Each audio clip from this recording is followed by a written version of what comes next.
কোচবিহার জেলার মাথাভাঙ্গার পচাগড় এলাকায় সুটুঙ্গা ব্রিজ থেকে নদীতে ঝাঁপ দিয়ে নিখোঁজ হলেন এক অজ্ঞাত পরিচয় মহিলা। ঘটনাকে কেন্দ্র করে এলাকায় চাঞ্চল্য ছড়িয়েছে। স্থানীয় সূত্রে খবর, মহিলাকে ব্রিজ থেকে নদীতে ঝাঁপ দিতে দেখা যায়। সঙ্গে সঙ্গে খবর দেওয়া হয় মাথাভাঙ্গা থানায়। পুলিশ দ্রুত ঘটনাস্থলে পৌঁছে তল্লাশি অভিযান শুরু করে।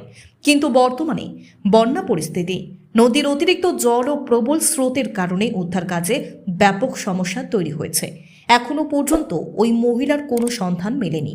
ইতিমধ্যেই ভাটির দিকের সিতাই, আদাবাড়ি সহ একাধিক থানাকে সতর্ক করা হয়েছে। কারণ সুটুঙ্গা নদী পরবর্তীতে বাংলাদেশে প্রবেশ করায় সীমান্ত এলাকাতেও নজরদারি বানানো হয়েছে। পুলিশের তল্লাশি অভিযান এখনো চলছে। মহিলার পরিচয় জানার চেষ্টা করা হচ্ছে।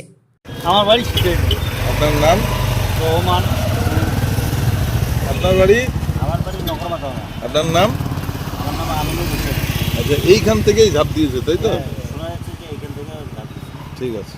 যদি এখনও আমাদের খবরের দর্পণ চ্যানেলটি সাবস্ক্রাইব না করে থাকেন, তাহলে এখনই সাবস্ক্রাইব করুন, সঙ্গে বেল বাটনটি ক্লিক করুন আর পেয়ে যান সব খবরের দ্রুত ভিডিও আপডেট।